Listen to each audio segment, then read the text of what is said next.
Hi guys, today as we're approaching the end of summer and really going into fall, I'm gonna be making some dried basil to preserve all this basil, and I'm gonna chop wherever there's a node, so in between here, so that these little leaves can continue to grow out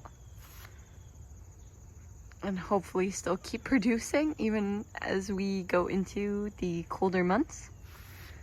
So let's get started.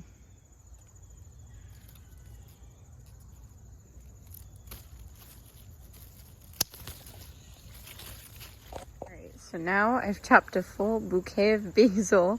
I pretty much took the ones that were blooming. They've got little flowers on them. And I left a lot of the rest.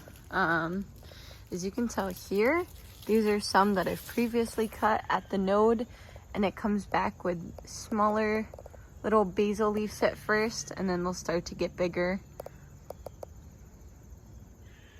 So this is the end result. And now we can start the drying process. So I have my basil here, and I'm just going to go ahead and inspect the leaves. Make sure that they're not completely eaten by bugs or anything like that. Make sure that they're clean, and then I'll be putting them on this baking tray, and I've set my oven at 170 degrees. All right, so this is what you're left with. I do try to make it as single layered as possible.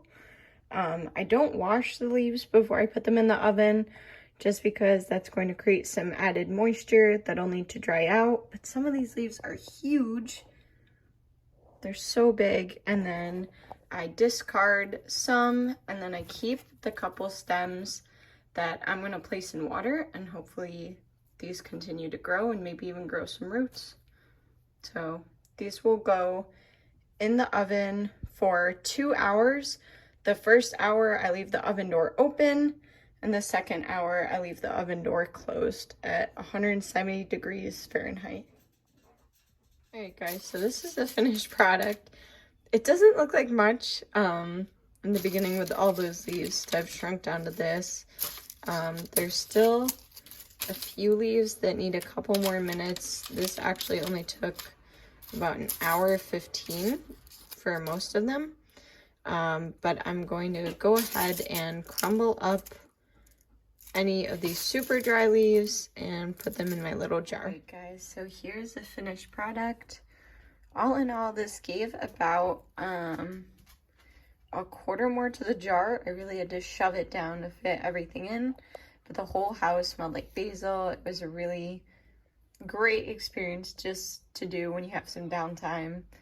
And now you've got some great basil that you can use for soups, and really any pasta dish that you want to add some basil to. So hope you enjoyed.